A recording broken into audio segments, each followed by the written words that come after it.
Hi, my name is Miljana Monic, and thank you for joining me for yet another Fruitful Talk.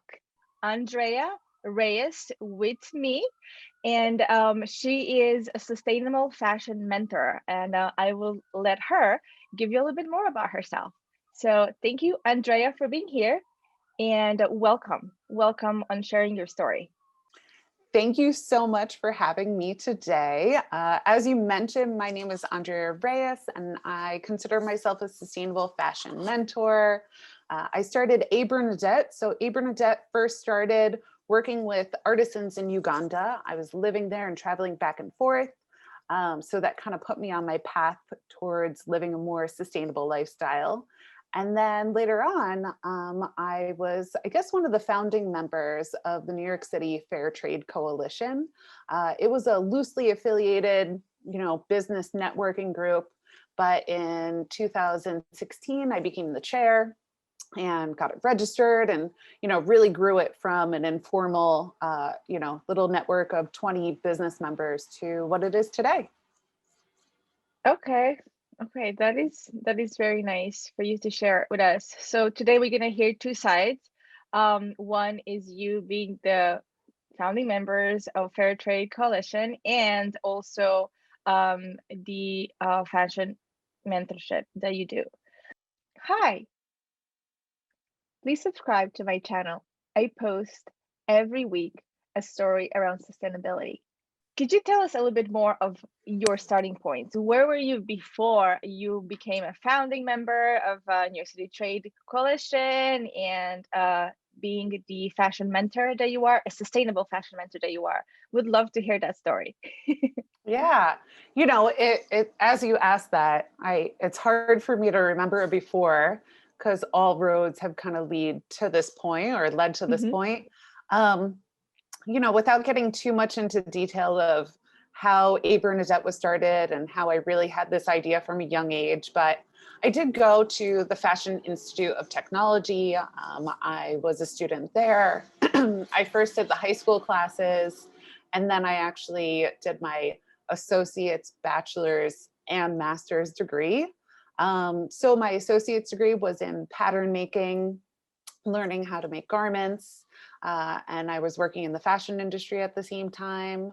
So I was working as a technical designer, working on children's brands, and then intimates, lingerie, swimwear. Um, and then I actually went to Uganda in between my first and second degree. So I was just 21 when I first went to Uganda and learned about where secondhand clothing goes and Mm, how things are made. Or, I think of a lot of the markets in Uganda where they're making one-off items, the couture of Uganda, maybe I would say. So from an early age, I could kind of see uh, the veil behind the fashion industry, right? The fashion industry has its glitz and glamour, but FIT quickly kind of exposes all the problems that there are to solve. hmm. Wow, that is so interesting. So you're saying our second hand? Could you tell us a little bit more about that? Yeah. So, we buy our clothing at a store. On Mhm. average, we can wear it an average of 7 to 12 times. And hopefully, we don't throw it into a landfill or into the rubbish, the garbage. We maybe bring it to a clothing recycling bin, right? We've all seen those big bins where we throw our Yep. clothing in there. A lot of companies, such as Goodwill or Salvation Army, they'll bring it to a sorting facility. There's a big sorting facility in Brooklyn, and they'll sort it. And some will go to the Salvation Army stores, but there's too much stuff. There's way too much stuff. So a lot of our secondhand clothing goes to places like in East Africa, to the Philippines, all around the world, our clothing is sent. And it's packed up into huge bales, and they break open the bale in these open air markets. And people then once again sort through it. So when you walk through the markets in Uganda, you'll pass one stall, one seller is just selling all jeans. Another seller will sell all outerwear, so puffy coats. And down you go, and you can get bras and slips and dresses at one stall. And it's fascinating as you walk by and you can see some of the brand names that you love right there for your taking at, a fraction of the price. Wow. This is something new that I have just learned. I think I've heard about it, but I've never heard of it, hands on, like from you who actually got to experience that. Wow. Okay. Thank you for sharing that. So how long you been in business, you'd say, for right now? Um, and I Yeah. get this is something you kind of always aim to do. Yeah. Mhm. So I am 2013. So if I do my math right, I think my 2013, 14, 15, 16, About 17, 8 years. 18, 19, 20. So yeah, we're going on eighth year. Mhm. Yeah. So it is quite surprising that it's been that long. Wow. And you would say for both for New York City Fair Trade Coalition and also Bernadette, and I'm sorry if I mispronounce it. That sounds great. So um, A Bernadette started in 2013. So yeah, that's 8 years old. And then I became the chair of the Fair Trade Coalition in 2016. We got registered in 2018. So that's still a little baby company. It's still growing. yeah. Could you tell us a bit about what you guys do with the New York City Fair Trade Coalition? How do you help businesses and Yeah. So it is very much always kind of moving and evolving and growing and in quite an organic way. Our mission is to educate consumers on the importance of fair trade, but then it's also to help incubate, educate, we say activate businesses. Mhm. So many small businesses, I know personally myself, when I was growing my business, I was doing it in a silo, right? I felt very insecure and uncomfortable with my business decisions because I didn't really have anybody to go to find resources or just support. As much as I wanted to talk about with friends and family, they didn't understand why I would go and start my own business. Right. So many people just think it's not a stable and secure future, which they're right. It needs a certain type of person to be an entrepreneur.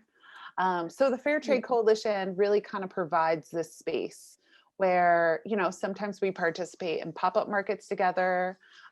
We're definitely all the time trying to encourage members to host their own virtual events now, Mhm. have presentations, get more comfortable with them public speaking, support each other through social media activities.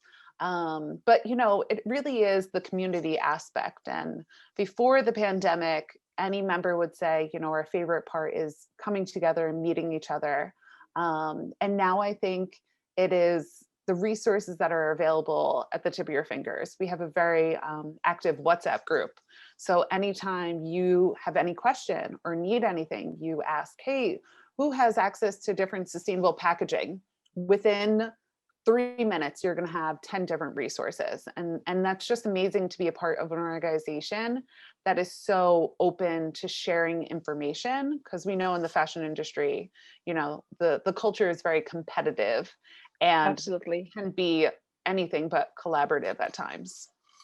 Okay. Wow, this is very beautiful. And I have one question for you around what kind of businesses can become members? Do they have to be sustainable or do they have to um, want to, like, on this path of exploring and desiring to do it, but not sure where to start? Like, what is your requirements for that? Yeah, in the beginning, we had I would say maybe a more rigorous process where somebody would apply and we'd have a phone conversation with them. But it got a bit too demanding, us being a nonprofit, mostly volunteer. So we really open it up where anyone can be a member. And the kind of safeguards to that is that we're not a certification, so we're not vouching that any one of these people are following any rigorous code of conduct. And that may Okay. sound bad. However, we have members who do natural dyeing, who do vintage, who are putting on fashion shows, who are marketing their services to help you become certified and follow compliance standards. We have Mm-hmm. members who are producing locally. We have members who are producing overseas. So there's such a wide range. And, you know, the member who really benefits from the Fair Trade Coalition is the one who's active and puts their time, effort, and energy into it. So just by that, by, you know, being a part of the community, it kind of weeds out anyone who isn't there for altruistic purposes, right? So it kind of weeds out anyone who, you know, is trying to participate in greenwashing. And, you know, a lot of the times it's not, no one company can be fully sustainable. You can only be more sustainable. So we really just ask our businesses to, you know, do the best they can and to constantly question their ethics. So can they keep pushing forward to do better? And I think those are the businesses that will succeed, right? It's not about the one that says, oh, I'm doing all these amazing things, but it's the company that says, you know, I'm doing this and this well, but I could do this and this and this better. And is open and honest with their customer about what they need to do better. Yeah, that is actually, that's exactly what we need in this world. Because I feel like we're boxed often. I'm either here or there. And you're just really demonstrating to us that you don't have to have everything fully sustainable, but it is great if you are constantly evaluating and looking, seeing what you can do better. And that's exactly how change happens. It doesn't happen overnight. It happens with consistent action, interest, dedication, and commitment to that. So you're demonstrating that. Thank you so much, Andrea, for sharing that. So you touched base already a little bit on your education and your experience around that. I wanted to know a little bit more. Is there any other course that you have done? Maybe been part of another community, or you're like maybe even outside, like your personal community? How does that work for you to support you to continue to push forward and having your own business, also working with a nonprofit whose commitment is to make a difference in a sustainable world? Yeah. Yeah.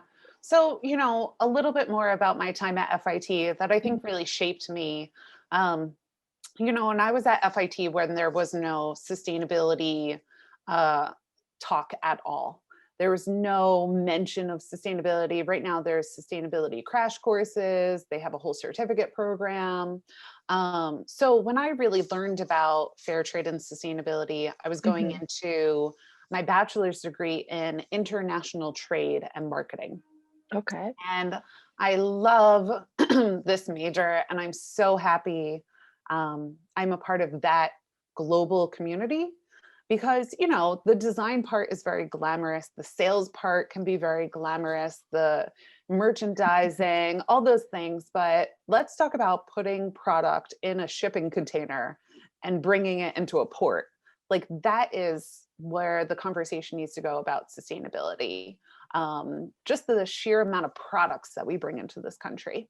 So it's very, the community that I'm a part of, I'm actually on the board of an organization called OWIT, Organization of Women in International Trade. Nice. And, you know, these are people that are customs brokers, that are import-export specialists, a lot of things that are essential in the fashion industry, but people don't talk about. And, you know, the next degree that I got was global fashion management, once again at FIT. And, you know, that program was really great. Once again, it had nothing about sustainability and nothing about fair trade. However, I got to learn about these massive companies and the heritage behind them, and, you know, how we can consider Hermes, you know, sustainable in some sort of way, or learning about, you know, Walmart and the initiatives that they've put forward, and, you know, how they're carving out sustainability niches, or I guess I can't say niches and Walmart together, but you know, how they're making an impact on sustainability. And, you know, I think first, before we jump into solving the fashion industry with sustainability solutions, you first Okay. have to understand what the fashion industry is all about, what the systems are in Right. the fashion industry. I don't understand anyone that's going to come in and say, we need to make it more sustainable, yet they don't understand, supply chain. Right.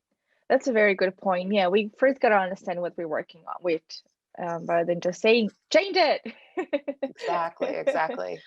Okay, wow, like you really are sharing so much amazing information that I, before our call, didn't really know about. So I really appreciate you sharing all of that.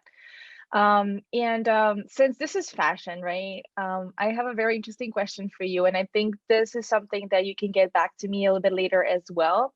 Is Mhm. I just thought about it in the glimpse right now. I would love to get from you some social media, I should say brands, and Mhm. they could also be that are part of the Fair Trade Coalition that actually, in your eyes, do their best to be sustainable. Like, just a few of them. If you can think of any right out of that, you can share. But I would like to share it in the description. So everyone, I will share it in the description below. I'll give you links later on. Yeah, well, I can share a little bit, because as consumers, we're very dynamic now, right? Like we're Hmm. not um, shopping any one way 100%, meaning that no one person only shops at one store and only Correct. shops in one format, right? So I would say if you ever want to think about how you're consuming and how you can be more sustainable, Hmm. is take out a pen and paper and write down, where do you get your coats from? Break it down by category. Where do you get your Okay. shoes from? Where do you get your undergarments from? Where do you get your jeans from? And from there, you can start to make choices. So for myself, I tend to go to ThreadUp and get secondhand items when it comes to like jeans, or when it comes to outerwear, maybe something that I want to last a little bit longer, that I don't necessarily um, want to buy something newer. It's hard maybe to find, something that fits my body that I feel really comfortable purchasing. So I'll go secondhand. And, maybe my shoes, I want to go to a fair trade brand. Um, One of my favorite sustainable shoes is a company called Bava. Bava makes a lot of their shoes, they're vegan. So they're really awesome. Handbags. One of our amazing members, Volta Atelier, they make it from offcuts. So they actually take fabric that would maybe be thrown in a landfill, or like leftover remnant fabric from a big order, and they make these beautiful luxury handbags. So that's something that maybe I'll spend a little bit more money on. But for my undergarments, that's so hard. Where am I going to go for that? So maybe I'm going to go to a B Corp certified business. So Mm. maybe it's a bigger brand, but maybe I want organic, right? No pesticides, no fertilizer. So maybe I'm going to go for that kind of option. Mhm. So I would really think through category by category, and the options, there are a lot. A lot of people think sustainable fashion is very expensive, but you can buy secondhand. You can buy a nicer vintage item for a special occasion. We can rent things nowadays. And then, if we need something new, like undergarments or basic items, we can definitely go fair trade or certified B Corp. Okay. What is B Corp? I heard you say it a couple of times, and I just wanted to make sure the viewers know what that means. Yeah, so a B Corp is a benefit corporation. Um, it's like a new type of uh, business identity. So we have like LLCs, we have nonprofits. Mhm. So a few states and a few countries outside of the United States now recognize a B Corp, a benefit corporation, and they make you go through a rigorous assessment before you're B Corp certified. And why B Corp is really great is that I can become certified with a fair trade company, or maybe an organic cotton company, but they're just going to certify one part of my business, usually my manufacturing overseas. But Mhm. a benefit corporation, it really looks at your business as a whole. So how are you paying your employees here in the United States? What benefits are you giving them, whether it's healthcare or maternity leave and paternity leave? Mhm. So they give you a grade, and you're constantly trying to improve that grade. So you are recognized as, I guess, a better B Corp. Okay, that is that is an interesting thing. So for anyone that is actually looking to go on this path of starting right off the bat with their company, if I should say on a better foot, I don't know if that's really the correct way to express it, but really taking it right from the start, this is one thing that you can look into, a Mhm. B Corp. And now I wanted to go back a little bit to your sustainable fashion mentorship. And I can tell that, the information you're sharing with us is from both the New York City Fair Trade Coalition and also from your mentorship. Um, how did you decide to like, I want to be a mentor? Mhm. And maybe a little bit, if you don't mind sharing a little bit about your first client, how did that work for you? Yeah. So, like I said, I went to Uganda. So A Bernadette was first a wholesale business or doing markets and pop-ups. So I was buying Okay. things from the women in Uganda. We were making things from recycled materials. So we were making things from plastic packing straps, like that strap that comes around a box when you order something and you can't rip it apart, you have to cut it up.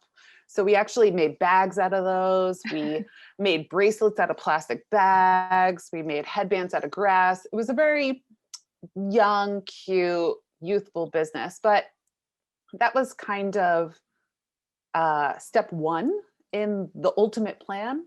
Mhm. It's much easier to talk about sustainability when you have a physical product to show somebody, right? It is some way to start that conversation. So I needed that kind of prop to go to a market and to talk to people about this, right? I couldn't just like go to a market and stand on top of like a milk crate and be like, we should all be sustainable, I had to kind of meet people where they were at. And I was like, look at this bracelet. Don't you love it? Don't you love buying things? Guess what? It's made out of plastic bags and grass that's grown by the Nile River. Like it really was that first step in education. Mhm. From there, I knew I wanted to do workshops because it's great. Buy a product, cool. Maybe you'll remember one of the things that I said. But if you come to a workshop with me, we're making it social, we're making it engaging, we're making it fun. And then from there, I started to lead trips. So we called it voluntourism trips. So, once again, buy a bracelet, great. Go do a workshop, even better, but come to Uganda with us. Come to Uganda with us, and there it will blow your mind and transform your whole life. And from there, Yeah. hopefully, you're really going to be pushed on your path to sustainability. So, after doing that for, I would say 3 years and getting to a point where we were doing trade shows and wholesale, but I had this moment where I said, is this it? I'm just going to be on this rat race of design product, go to Uganda, manufacture it, and then, beg people to buy it. And that continuous path, I really debated on, do I want to be a seller of things? Do I really want to, you know, try to convince people that they need more things that honestly I don't think they need? So, at that time, I became the chair of the Fair Trade Coalition, and I really realized how much I love working with other businesses, how much I loved helping them identify who their customer was or figure out really interesting, unique ways to educate their consumer and, to make a financially profitable business for them. So, A Bernadette kind of took a back seat for a year. Fair Trade Coalition was my main priority, figuring out what that organization was going to look like. And then, I realized that I can be more involved with these businesses. I don't just have to, occasionally drop a gem at them at some event, but, I have more to offer them. So I slowly started to offer consulting services, typically after somebody took a class with me, right? Typically Mm-hmm. after somebody took a class and said, hey, we had 4 sessions together. Can we talk every week? And I'm like, okay, all right, we can talk every week. I was a little, uh, I don't want to say nervous, but a little standoffish of the idea of having to do something consistently for somebody else. I had been working by myself for a long time. So, it happened in a really organic way. And what I love about working with entrepreneurs is that I can kind of meet them where they're at. So, Mm-hmm. we have a conversation of where in your business do you feel most uncomfortable, or where do you feel most stressed out, or like most insecure? And what's your budget? Maybe we can just talk for an hour a week, or maybe you need more hands-on and it's a few hours a week. And maybe that changes from month to month or quarter to quarter, because your business isn't the same all the time, right? January, February, March, you're designing things and trying to get your production done. April, May, June, Okay. you're out there doing markets and hawking your products. July and August, maybe you go do bigger manufacturing, because September, October, November, December, trade shows, wholesale, and then the Mm-hmm. holiday. So, it's really interesting to use my experiences from A Bernadette and now help others um, just kind of survive, right? Because companies, um, most companies fail after a certain number of years. So a lot of the time, the success is just in surviving, just making it past that 5-year mark. Right, right. I recall this part that most companies don't make it. I don't remember the percentage. Do you remember the percentage I of want to say companies? like 1/3 of businesses fail within the first 3 to 5 years, something like that. Yeah. So you're there to give them that helping hand and that mentorship, that guidance to help them get through that. So thank you for doing that. I can't imagine how valuable that is for someone that's like has no price. Um, I want to go now a little bit and talk about some of the challenges that you might have faced on this journey of being an entrepreneur Mhm. and serving others. So, what would you say your biggest challenges have been? Challenges, Mhm. many a challenges. Um, Give us the juiciest ones. the juiciest challenge. I guess in the beginning, the juiciest challenge was ignoring my friends and family. And I kind of mentioned this earlier on. Um, Mhm. you want your friends and family to be your cheerleaders, your most supportive people. But Absolutely. I grew up in a family that you get a job, you get a 401k, you save up to buy a house, and you're probably supposed to have some kids. And from an early age, I said, nah, that sounds really boring. And that sounds like a lot of work and not that much fun. So really rejecting the status quo and carving out my own path and my own desires. And with that comes, you need a certain amount of confidence and you need a certain amount of ego. And as a woman, we're not encouraged to be our badass selves. And I think that's the hardest part, wanting to be an entrepreneur like anyone else, but then my gender, somehow I'm supposed to be submissive in some sort of way, or I'm Yep. supposed to make uh not just men but everyone feel comfortable. Mhm. And my personality is not one that I am uh going to constantly make you feel like you're doing the I don't want to say that, because in the Fair Trade Coalition, I've created this culture where we're so supportive and we're so Mhm. there for one another. But I'm going to be straightforward and I'm not going Please, to please. reduce That's myself. exactly what I would like from you to be Yeah, straightforward as much as you can from your own perspective. Yeah. And I'm not, you know, a lot of times as a female, you're supposed to make yourself smaller. You know, I may be super confident, but what naturally comes out, people a lot of times will say things like, "Oh, do you really think that?" Or "No, I don't look that way today." And you know, my confidence and my persona is, "Thank you. You look awesome too." You know, like we want to feed each other that energy and not feel as though, like, once again, we need to reduce ourselves to make other people feel comfortable. And I think that has been my favorite thing to do, is to create the culture within the Fair Trade Coalition where we're not, as females, going to talk about each other. We're not going to reduce one another. There's not Right. going to be any jealousy. There's not going to be any competition. As soon as something like that happens, we're like, no, no, no, no. This is not what we're doing here. We don't have time for that BS. We need to support one another, work with one another.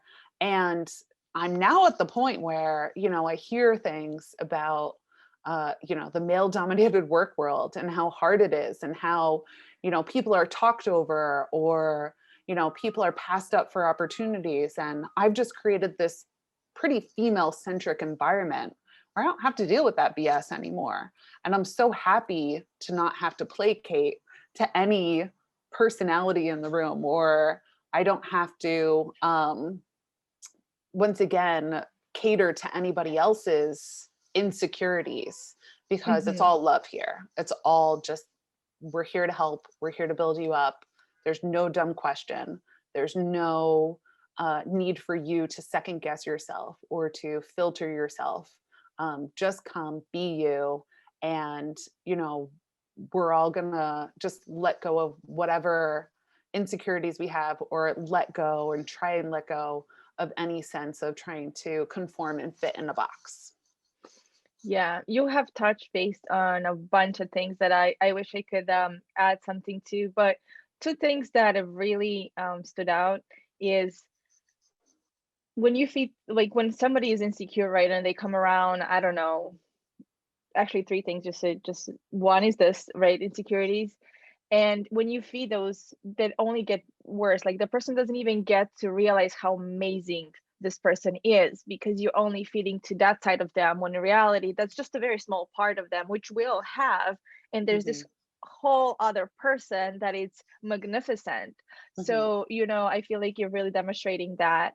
And then talking about women, I think that women that have succeeded in the past often were not the good girl. Like you gotta be a certain way for you to make it. Like you have to be a certain type of woman, when in reality you can be any type of woman and be confident and beautiful and succeed and all of that. And I think you're also really demonstrating that. And there was a third one you mentioned was confidence. I have to actually, you know, I'm very open and, like you said, like very direct. I've dealt with confidence my whole life, and that's one of the things that I have truly like been challenged by, and I'm still challenged by it.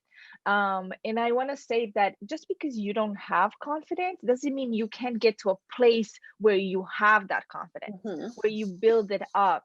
And maybe this is something I can make a video for you guys in the near future, where I share a little bit of my journey and how I'm getting myself to be at this confident level and surrounding myself with women. That's another thing that I've been doing lately, is I've been very much surrounded by women that are supportive. Like Kia, Andrea is really sharing that with us. And I really appreciate that you are truly sharing that, because I think it's lacking so much in our world, where women are taught as being like, if you're not catty with another woman, then there's something wrong with you. Hmm. That's the way I've experienced it. And I'm like, but why do I have to be catty with another woman? Why can I just support her and love her? Yeah. Like exactly what you said, and like creating that community. Yeah, I feel like now I just want to be part of your community, Andrea. You are welcome. You are welcome. 100%. Yeah. You know, like I said, one thing that I've been dealing with recently is not being in touch with the real world, in a sense, you know, this real world of misogyny and the patriarchy, because I've created this world for myself where I work with women. And, one of the most important things whenever you are starting a business is defining the tone, right? What's going to be acceptable and what's not going to be acceptable. So, I work with this one freelancer now, and, she keeps apologizing. She's like, I'm sorry, I didn't, I'm sorry, I'm sorry, I'm sorry. I'm like, you get one more sorry today, this meeting. And then you're cut off. No more sorries, no more apology. Because she wasn't actually sorry, like it was just, she had been conditioned to be Absolutely. apologetic for just existing. And I'm like, honey, you're wasting a lot of time worrying about being worried or worrying about apologizing when let's just keep it going. And I could have very easily, maybe in the beginning, said, this isn't for me, this work relationship doesn't Mhm. really, we're very different, this or that. But it's been one of the most rewarding things working with her every single week.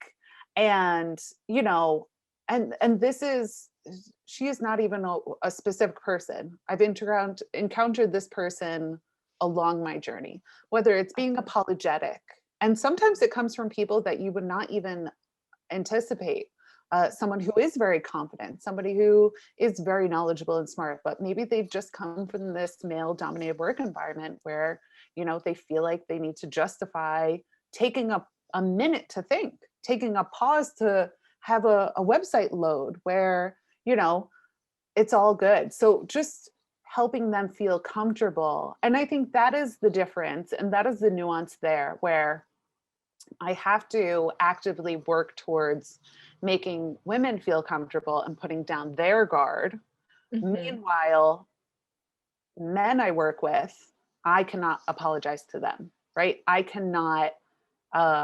not going to say certain things to make them feel comfortable. Recently, this gentleman, he wrote me an email having to cancel an appointment. And, he was waiting for me to write him back going, oh, no worries. It's totally okay. La, la, la, la. La. And I said, okay, let me know when you want to reschedule. Right. And Yeah. he tightened up like, wait, you're not going to make me feel better? And I'm like, no, like, no, sorry. You're making decisions, and I'm going to treat you um, to take accountability for the decisions that you're making.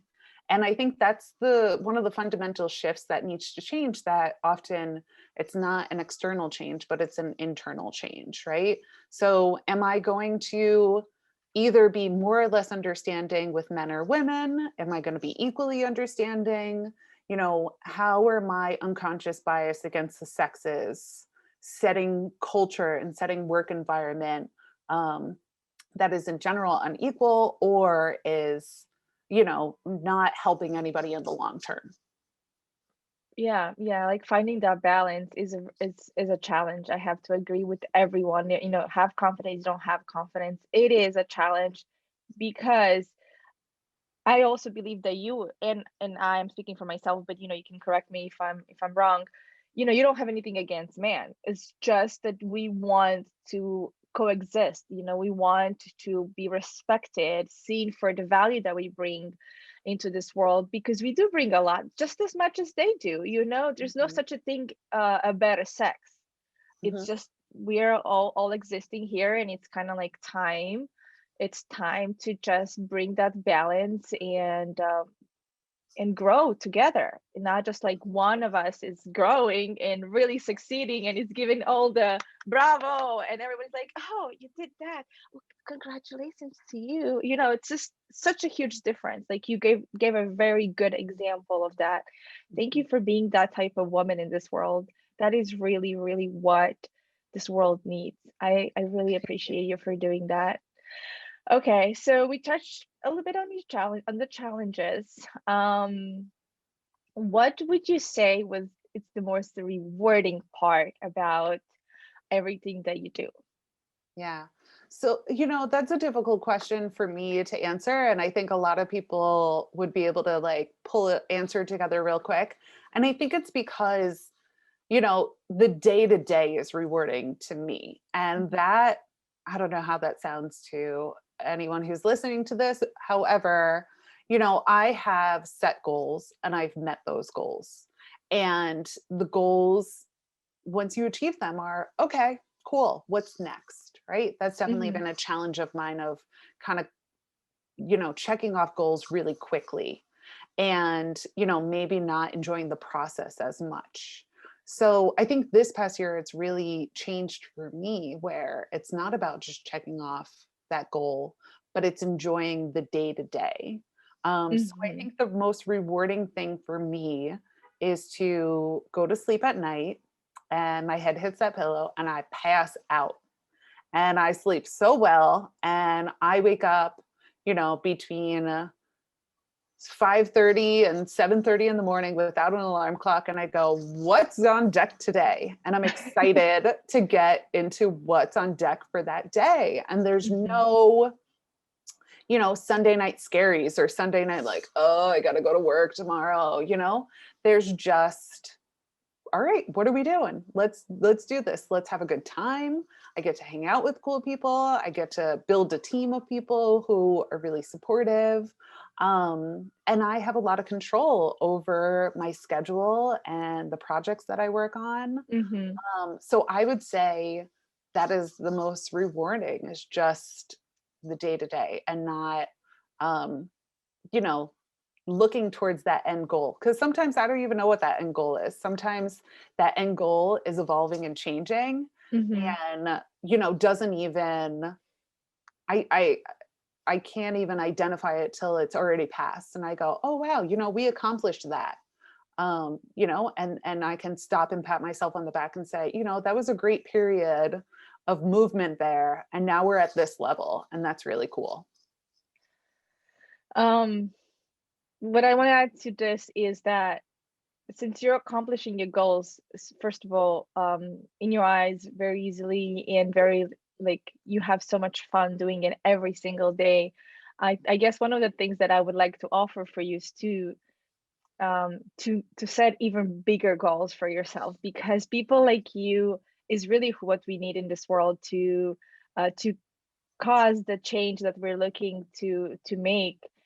And yeah, you can take it or leave it, but that's really what I heard from you because you've chosen a path that you love. Mhm. Your commitment, your dedication to it, you doing it every single day is to me really showing how much you love what you do. And the fact that you're accomplishing your goals so quickly, I'm like, set bigger goals, girl. Take it international. Or I don't know what that would look like for you. I It's love already international, I'm not saying, but I meant like on a bigger scale, maybe. I'm not sure. I love that. I love that that is your feedback. And I'll just take you through my thought process, which I think is a little unique. So, you know, what's the goal, right? What's the dream goal? To get bigger, to get so, for instance, you're starting a Mhm. fashion brand. Is the goal Right. to produce 1 million units?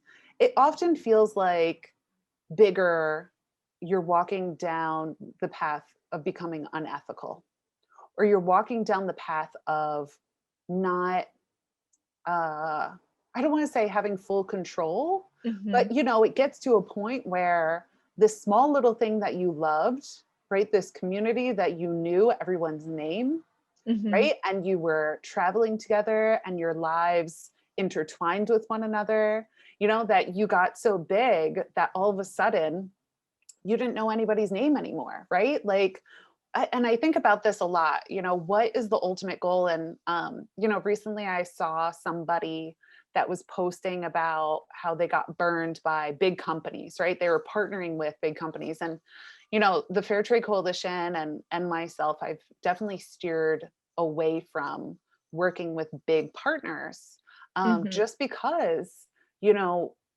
I don't think they have your best interest at hand, right? I still believe that the evil corporation is real, that, there comes a certain level of, um,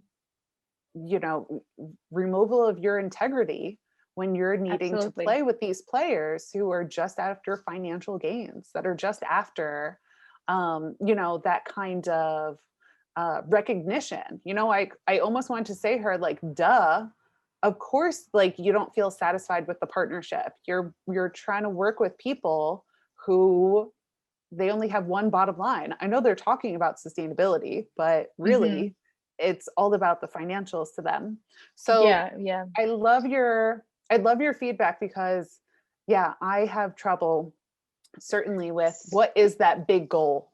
I don't So know. this is what I had in mind, and I Yeah, think let's this make is it go. happening perfect, like perfect, perfect, perfect. I kind of said bigger, right? And the first thing that we think is usually numbers. And Hmm. I can't say that there's no numbers to my thought, but my thought more was more around um service and making a difference. It seems like the two companies, brands that you are working with are really around education, Hmm. around information, around person, like transforming a person, Hmm. because you kind of have to transform a person within a company, which is Hmm. usually the leader, in order to have that effect of making a difference and change with the people on their teams. Hmm. So that was really like the thought that I had, and I'm so glad that you said it, because now I Hmm. can like express to you more what my thought was. I have this vision of like of how much of a difference you would make by educating maybe a bigger number of people, and still keep that little circle that you guys work together, because Hmm. that powerful group community that you have can literally still stay small but Hmm. touch a lot more people. Yeah. And I think that has been, so the goal of mine, we kind of always set, some sort of theme or some sort of goal for each year. Mhm. So I think 2019, maybe last year too, was create more leaders, right? So, Mhm. I believe that I can probably, do a TED talk and a lot of people Mhm. could hear it and, they feel they gain something from it. But I believe that real kind of change happens when you're mentoring, right? Like you're helping somebody day to day, week to week. So a lot of Absolutely. these people in our community, these are people that I've known for a number of years that, Mhm. I've seen something I don't want to say seen something special within them because everybody has that something, but I Yeah. my superpower is certainly meeting somebody, getting to know somebody, and kind of seeing which direction they would go in to that Mhm. they would do really well, right? Whether it's a lifestyle direction or a job direction or who they should connect with, like Mhm. their personality, their soul, who would they mesh well with, and who should they meet and who should they know where they can grow and collaborate together. Yeah. So, a lot of times that is a long ass process, right? I meet you, I get to know you a little bit, we plant this seed, I say, you're doing great, keep going with this podcast, keep going with this web series, this is awesome. And then, I have to slow down because I can see maybe 10 steps ahead saying, oh, you should connect and do this and this and Mhm. Mhm. this. But people need time to process, people need Absolutely. to Yeah. absorb new ideas. So you look at the Fair Trade Coalition and, first it was educating about sustainability because that was a sexy word. And now fair trade, people have adopted this idea. Okay, I now know what fair trade means. Before, if I just threw fair trade at them, they'd be like, I don't understand what this means. And now I'm like, all right, now we're doing a cooperative together. And they're like, wait, what? A cooperative? And there's never like, wait, what? Because I've been dropping gems along the way, Mhm. a presentation on cooperatives, this on cooperative. So like leading down this path, like a trail of crumbs, like, and they're kind of following along. Mhm. And I feel, I don't need to, uh, cull a larger group of followers because Mhm. these 10 people, hopefully I've given them some sort of tools to now go off and affect 10 other people. And now they can Absolutely. go affect 10 other people. So now it's like I still have my core group of 10, but they are making differences beyond our relationship. And that's one of my most exciting things. When I see somebody collaborate on something, see it on Instagram. I know Yeah. nothing about this, but I knew I made that connection happen. I may have made that connection happen years ago, but I made Right. that connection happen. And I'm like, you're welcome. You don't know it. I'm not going to say anything, but that's what makes me kind of keep going. Yeah, and this is another rewarding part about what you're doing is that connection. Well, I'm so glad that that we are seeing the same, like making a difference and really changing lives, and not just changing it for a second, but like changing the core, which is exactly what you're talking about. You know, if you work with someone deeply, you get to really work with them, and then they get to influence someone else. And well, I'm very happy. Listen, like I said, it was just a suggestion. You should do No, it I think your you're way, doing great. Andrea. You're doing amazing already as it is. So I congratulate you on that. And again, I want to acknowledge you for all the dedication that you have towards making this difference in the world. And you already touched base a little bit around future goals and future, like past also, you know, kind of like from where you were and like where you see yourself going. Do you have anything else that you would like to add, you would see for yourself for these? Hi, please subscribe to my channel. I post every week a story around sustainability. So, 2021, I have a lot of things that I want to accomplish and a lot of things that are put in motion right now. And, Hmm. one of them is we hope to open a store. Hope to open a physical location. So back in 2019, we had a space in WeWork in Times Square. We called it the Sustainable Fashion Community Center. And it was Hmm. a place people actually would buy a ticket. So we knew they were coming and they would swap clothing. So we had a little baby swap shop. And in the evenings or around lunchtime, we'd get a conference room and people would come in and we teach classes. So we want to do that at a permanent location, a big, huge location. So we can have a little swap shop there. We can have a little pop up with our fair trade members. We can have a place where people maybe can come and record some video content if they need to do Hmm. something like that. So really a multi-use space. So we have a group of members who are based in Queens, and we thought, they're such a robust group of members in Queens. Let's start it there. So we have a little consortium of members who are helping us plan this. Hmm. We're looking at April, this happening. We shall see. So that's on deck. And then I'm trying to put together a residency program for interns, because I really see right now these poor students who are stuck on the Zoom, who are in classes where, everybody has their video off and they're just speaking out into, black bubbles. They're just craving some community. So we actually have a group of interns who meet with us, on Mondays and then a few times throughout the week individually.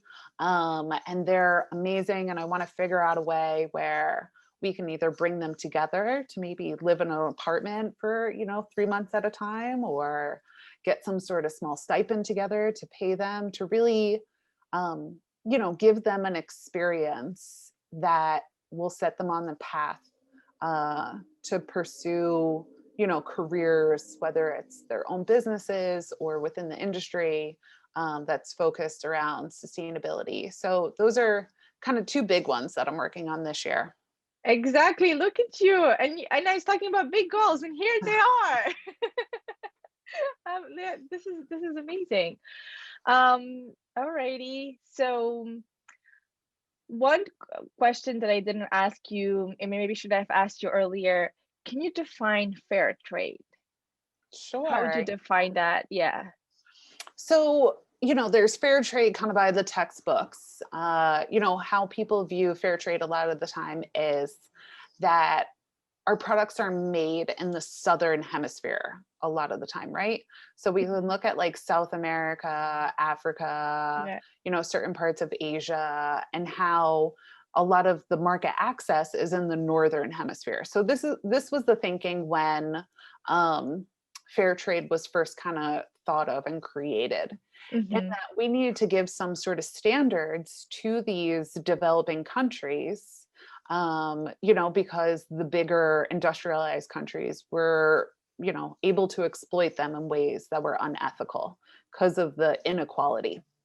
So we're creating these standards. There's 10 fair trade principles around accountability and protecting the environment, and no, slave labor, and no Mm-hmm. child labor, and paying fair wages.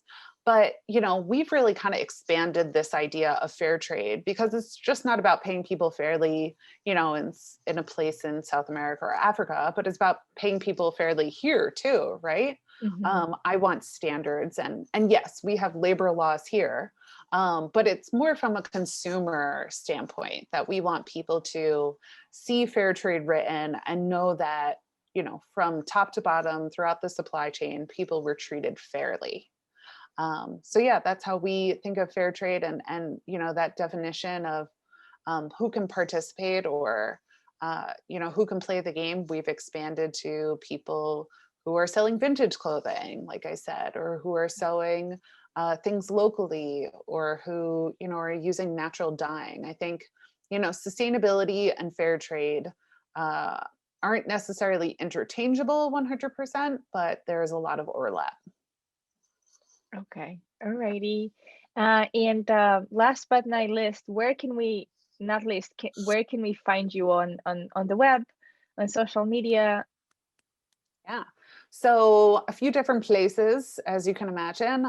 So the Fair Trade Coalition is NYCFTC.com. That's super easy and short, NYCFTC.com. But my business, A Bernadette, is exactly that. So abernadette.com.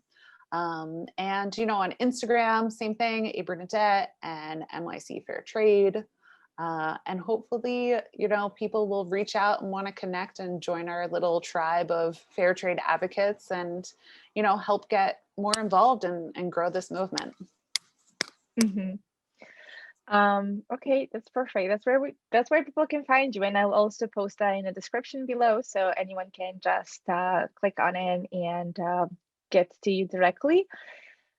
Is there anything else that you would like to add or share? And we will close our talk for today. It's interesting. I kind of feel like this is an interview, and whenever you're in an interview, you're supposed to ask the interviewee a question, right? Like, to show Hmm. you're engaged, right? So Hmm. where do you hope to see your work go? What is your dream? What is your big goal of this journey of sustainability for you? So personally, I am especially in 2020, I have made some taken some steps that I've been wanting to do for a while, just somehow like never fit into my schedule in some ways.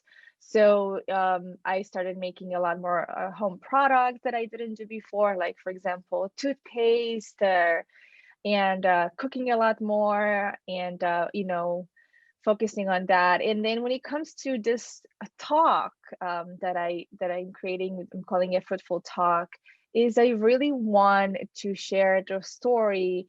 For example, your story is a fabulous example of embodying that difference that you want to make in the world. And obviously start with yourself first. That is really like the number one thing. If you want to make a difference in the world, you want to change something, you got to start with yourself.